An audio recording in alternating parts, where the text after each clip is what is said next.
Hi, this is Rob from SeeHowToDoIt.com. Before we start the video, we'd like to thank you for watching. We'd also like to ask you to please like, subscribe, and share on social media, and visit us at SeeHowToDoIt.com. Today we're going to show you how to start up and maintain this mobile whisper cool. We're going to pretty much go through it. We're going to be replacing the pads and do anything that it needs. So let's get started. We'll begin by removing all the doors off the unit. And this one you're going to lift up over here, pull straight up and then down, and depending upon the condition of your swamp cooler, it might be in worse condition than this. You might even have to beat on the doors and even possibly have to pry it up to get it out. Go ahead and remove the last door. I'm going to begin by removing these pads. In my opinion, I prefer to use the straw pads. They'll absorb a little bit more and work a little bit better with cooling. So we're going to begin by bending all these metal tabs back here.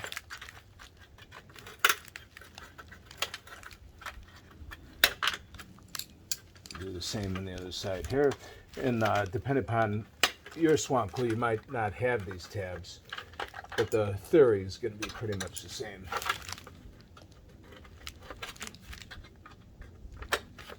All right, once you have that done, we can go ahead and push down, and depending upon the condition of yours, it might be a little bit harder to do than this one.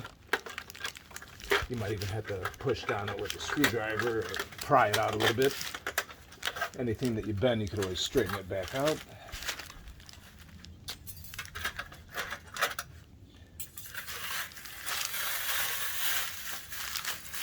Okay, now that pretty much completes that. You'll repeat this same step for all the doors. All right, once you have all the pads out of the doors, you're going to want to inspect the doors to see what kind of condition they're in. And you're going to want all the louvers to be facing down exactly how you see them here. If any of them are tilted up, you're going to want to take a needle nose and bend them back down, because this could make leaks outside of the swamp cooler. So you definitely want them all facing down, as you see we have right over here. And on the top of the swamp cooler door over here, you're going to see the distributors. You're going to want all these to be open. If any of them are closed a little bit, you could take a flat blade screwdriver and turn a little bit and open them up, because you're going to want the maximum flow to the pads with water. So you're going to pretty much repeat that step with all the doors.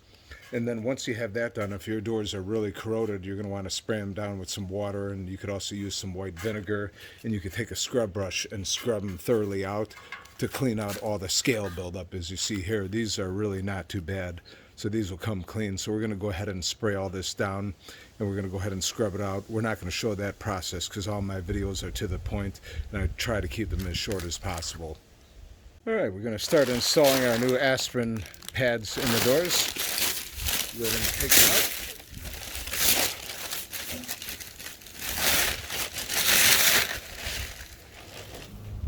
You always want to be very careful when you're installing your pads at the top of the door, the distributor right over here. You want to make sure that you're tucking the pads as far as you can underneath here, because as the water comes down the distributors, you want it to be absorbed into the pads, and you don't want any coming on the other side of the pads and possibly leaking inside of the swamp cooler, and could even cause damage to the motor even possibly too. And a lot of times too, when you go to the store, you're not able to get the correct size pads. The pads could be a little bit bigger, which is okay, because what we can do is we'll actually fold over the pads and then tuck them in. These are a little bit bigger here too. And if you do have something like this over here, you're going to want to go ahead and cut this off with a razor blade. This is some of the plastic that was on the door, and we don't want that inside the swamp cooler. And also, when you do tuck in the pads, you're going to want to go underneath on the inside of the door. You never want to fold it over this way, because then you'll definitely have leaks inside the swamp cooler. So we're going to go ahead and position it around the door here, and we can see this should be pretty good for folding it over here. So we'll go ahead and fold it over this way here. We'll go ahead and tuck it in the door there. And we'll repeat the same process right over here. Go ahead and fold it over there. Turn over the door here a little bit, and this is where our distributors are, where we want to be tucked in as far as we can here. We're going to go ahead here, fold it over here.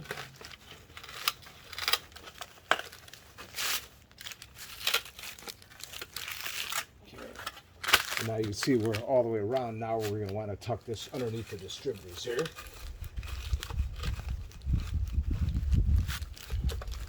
You're going to want to push it as far in there as you can, because you want it to be able to absorb all that water. And you don't want any leaks. So this is pretty good. So now we're ready to go ahead and put in our grating. We'll go ahead and slip it in here. Go ahead and slip it in this side here.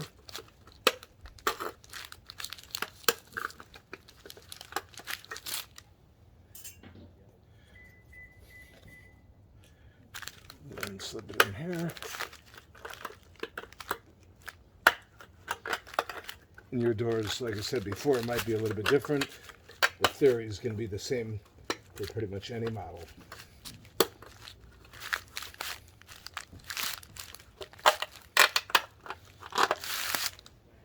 And now we're going to go ahead and bend these all back.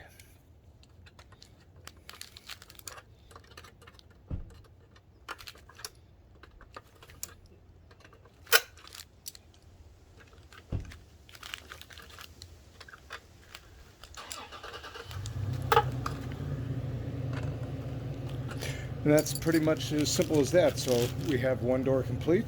You're going to pretty much follow these same steps for the rest of the doors, and we'll move on to the next step. Okay, once you have all your doors complete, we're going to move on to the next step, which is going to be, we're going to remove this pump and take it out with the basket, and we're going to start cleaning out the whole inside of the swamp cooler. Your pump could also have possibly even a mesh net, or it might not even have anything, but you're going to want to have something in here to be able to catch any of the debris. Otherwise the debris can get sucked up, kill the pump, and it also can get inside your distributors and clog them too. On this one, to remove the pump, we have a Phillips screw over here. Yours could be possibly a 1/4 inch, or it might even be 5/16. And it could be so rusted sometimes you might even have to possibly cut it off and then use a self-tapper when you re-put it on. So pretty much this will take it off here. Now we're going to want to detach the hose over here. Depending upon how brittle yours is, this might not come off. If your hose is long enough, you might have to cut it, then take a razor blade and cut this back. Be very careful, because as it gets more brittle, you might actually snap this off, and then you might need to replace your whole pump. We're going to try to remove this one here. All right, we got lucky and that came off. So now we'll just let our pump dangle over here. We'll go ahead and remove our basket here. And pretty much the inside of this is going to be pretty much the same thing as the doors. We're going to spray it down with some water and some white vinegar. And you could take a scrub brush, go ahead and thoroughly scrub it. And when you rinse it out, you don't want to get any water inside your squirrel cage or your motor, or otherwise you will damage that.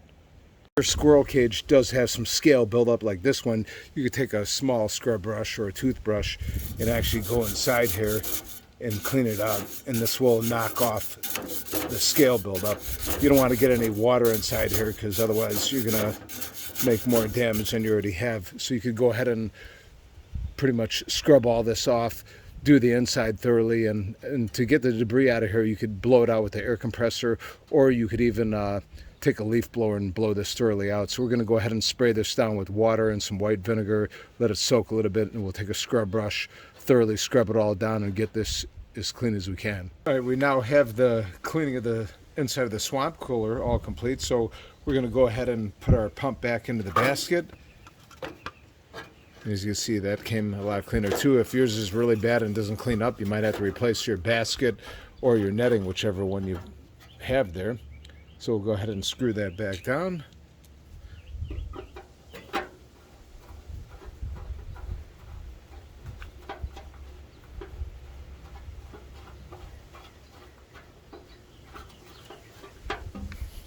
Tighten it over here a little bit too. And now we're going to go ahead and reconnect our hose. And once again, you're going to want to be very careful with that, because you don't want to snap anything off. Okay, that went okay. And now we're going to go ahead and take care of our distributors, which is actually broken, so we're going to go ahead and replace those. Here's our distributors here. As you can see, this is broken off over here. So we only have a distributor here and here, so we're going to have to go ahead and replace those. Depending upon what kind of swamp cooler you have, you might have little clips here that you pull down on, right over here, and then this will drop down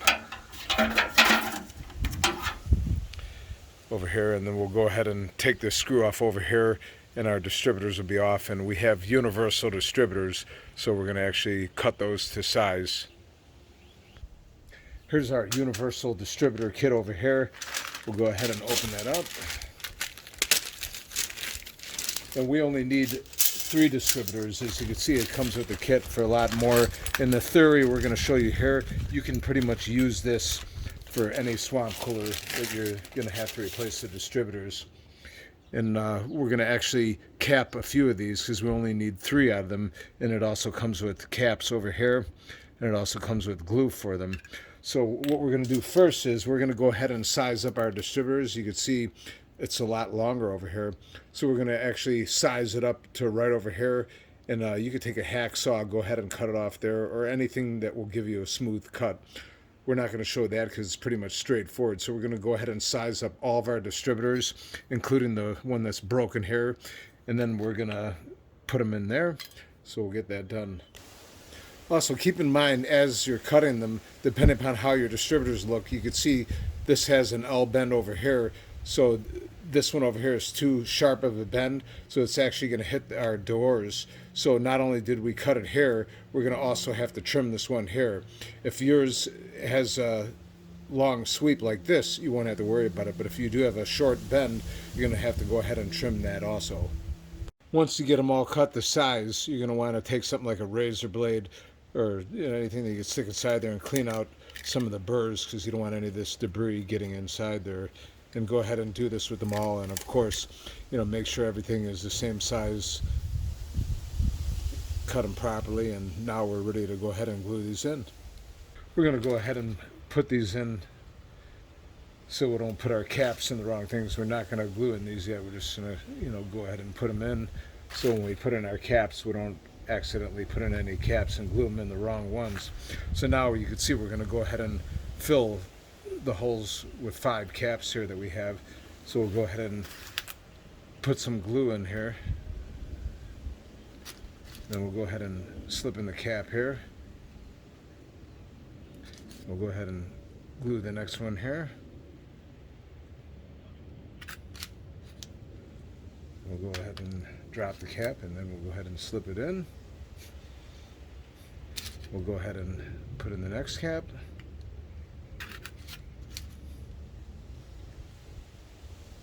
Go ahead and put that one in.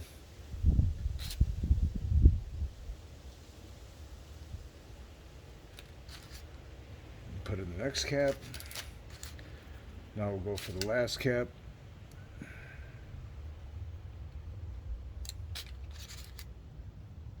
Go ahead and put that in. And now we have our caps in here. Now we're going to be able to go ahead and put in our distributor tubes, and you're going to want to make sure that they're all properly matched up as you have over here, and you're going to want to make sure your supply is facing down. So we're going to go ahead and detach these now, and we're going to go ahead and glue them in. And this one we could just go ahead and glue the outside of these really good. Go ahead and put it in. Like I said, you're going to want to make sure it's facing perfectly down as that one is there. Go ahead and take this one off.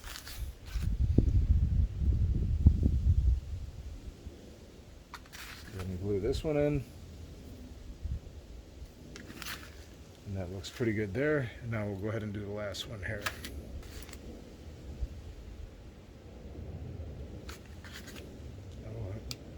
Put that in, make sure it's facing down, because once this dries, it's going to be all too late.